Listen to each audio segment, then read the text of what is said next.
Silicon ಸಿಟಿಯಲ್ಲಿ serious gas problem ಎದುರಾಗಿದೆ. ರಾತ್ರಿ ಇಡೀ ಬಂಕ್ ಮುಂದಿಗೆ ಚಾಲಕರು ಕ್ಯೂ ನಿಂತಿದ್ದಾರೆ. ಬೆಂಗಳೂರಿನಲ್ಲಿ ಸೀರಿಯಸ್ ಗ್ಯಾಸ್ ಪ್ರಾಬ್ಲಮ್ ಒಂದು ರೀತಿಯ ಪ್ರಾಬ್ಲಮ್ ಅನ್ನು ಎದುರಿಸೋದಕ್ಕೂ ಕಷ್ಟ ಸಾಧ್ಯವಾಗ್ತಾ ಇದೆ. ಜೀವನದ ಮೇಲೆಯೇ ಪರಿಣಾಮ ಬೀರ್ತಾ ಇದೆ.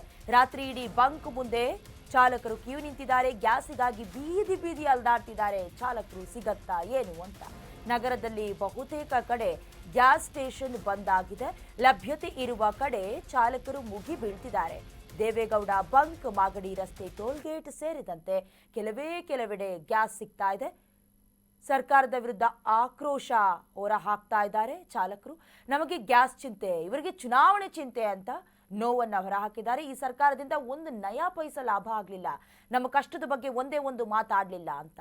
ಇನ್ನು ಇದೇ ವಿಚಾರಕ್ಕೆ ಸಂಬಂಧಪಟ್ಟಂತೆ ನಮ್ಮ ಪ್ರತಿನಿಧಿ ಅಭಿಷೇಕ್ ಹೆಚ್ಚಿನ ಡೀಟೇಲ್ಸ್ ಅನ್ನ ದೂರವಾಣಿ ಸಂಪರ್ಕದ ಮೂಲಕ ನೀಡ್ತಾ ಹೋಗ್ತಾರೆ.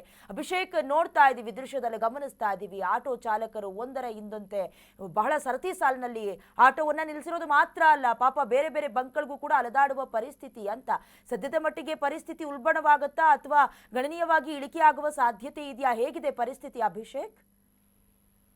ಡಯನಾ, ಖಂಡಿತ ಜಾಗತಿಕ ಮಟ್ಟದಲ್ಲಿ ಆಗ್ತಿರ್ತಕ್ಕಂತ ಏನು ಅನಿಲ ಪೂರೈಕೆ ವ್ಯತ್ಯಯದಲ್ಲಿ ಅದರ ಇಂಪ್ಯಾಕ್ಟ್ ಇದೀಗ ಸಿಲಿಕಾನ್ ಸಿಟಿ ಮಂದಿಗೆ ಕೂಡ ತಲುಪಿರುವಂತದ್ದು. ಆದರೂ ಕೂಡ LPG ಗ್ಯಾಸ್ಗೆ ಆಟೋ ಚಾಲಕರು ಬೀದಿ ಪರಿತಪಿಸುವಂತ ಒಂದು ಅನಿವಾರ್ಯತೆ ಇಲ್ಲಿ ಸೃಷ್ಟಿಯಾಗ್ತಿದೆ.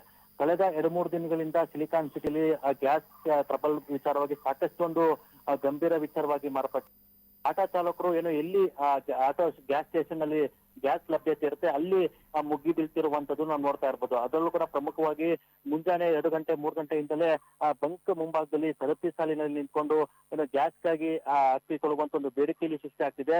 ಎಷ್ಟೋ ಒಂದ್ ಕಡೆ ಪ್ರಮುಖವಾಗಿ ಗ್ಯಾಸ್ಗಾಗಿ ಸರತಿ ಸಾಲಿನಲ್ಲಿ ನಿಂತ್ಕೊಂಡ್ರು ಕೂಡ ಕರೆಕ್ಟ್ ಆಗಿ ಅವ್ರಿಗೆ ಗ್ಯಾಸ್ ಸಿಗದೆ ಇರುವಂತದ್ದು ಸಾಕಷ್ಟೊಂದು ಸಮಸ್ಯೆಗೆ ಕಾರಣ ಆಗ್ತಿದೆ.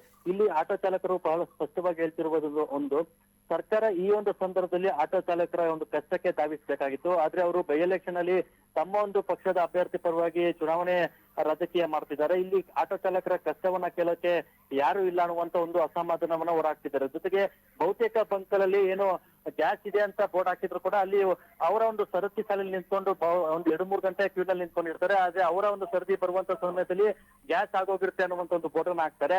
ಈ ಒಂದು ಕಷ್ಟಕ್ಕೆ ನಮಗೆ ಯಾರು ಇಲ್ಲಿ ಹೊಣೆ ಹೊರುತ್ತಾರೆ ಇಂತ ಒಂದು ಸಂದರ್ಭದಲ್ಲಿ? ಯಾಕಂತಂದ್ರೆ ನಾವು 2-3 ದಿನಗಳಿಂದ ಗ್ಯಾಸ್ ಏನು ಸಪ್ಲೈ ಮಾಡ್ತಿರ್ತೀವಿ, ಅಂದ್ರೆ ಗ್ಯಾಸ್ ಹಾಕಿಸ್ಕೊಳ್ಳೋಕೆ ಕ್ಯೂ ನಲ್ಲಿ ನಿಂತ್ಕೊಂಡಿರ್ತೀವಿ. ಆದ್ರೆ ದುಡಿಮೆ ಮಾಡುವಂತ ಸಂದರ್ಭದಲ್ಲಿ ನಾವು ಬರೀ ಗ್ಯಾಸ್ ಹಾಕೊಳ್ಳೋದಕ್ಕೆ 2-3 ದಿನ ನಿಂತ್ಕೊಂಡ್ರೆ ಮತ್ತೆ ನಾವು ದುಡಿಮೆ ಮಾಡ್ಬೇಕಾಗಿರ್ತಕ್ಕಂಥ ಸಮಯ ಯಾವಾಗ ಆಗುತ್ತೆ?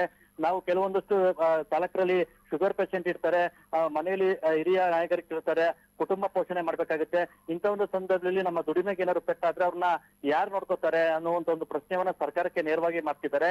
ಹೀಗಾಗಿ ಸಿಲಿಕಾನ್ ಸಿಟಿಯಲ್ಲಿ ಒಂದು ಕಡೆ ಸರ್ಕಾರ ಹೇಳ್ತಿದೆ ನಗರದಲ್ಲಿ ಅನಿಲ ಪೂರೈಕೆ ಏನಿದೆ ಅದು ಆದಷ್ಟು ಬೇಗ ಬಗೆಹರಿಸ್ತೇವೆ ಅಂತ ಒಂದು ಸರ್ಕಾರ ಹೇಳ್ತಿದೆ. ಆದ್ರೆ ಇಲ್ಲಿ ದಿನಕ್ಕೆ ಏನು ಶೋಚನೀಯ ಸ್ಥಿತಿಗೆ ಇಲ್ಲಿ ಸಿಲಿಕಾನ್ ಸಿಟಿಯಲ್ಲಿ ತಲುಪ್ತಿರುವಂತದ್ದು.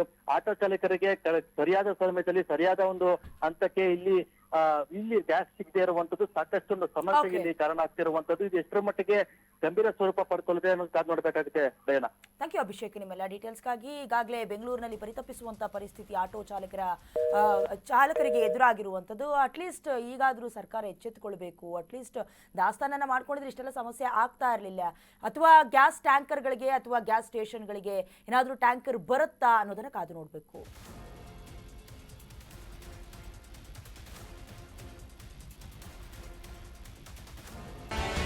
ಕರ್ನಾಟಕ ನ್ಯೂಸ್ ಬೀಟ್ ಫಾಲೋ ಮಾಡಿ, ಸಬ್ಸ್ಕ್ರೈಬ್ ಮಾಡಿ.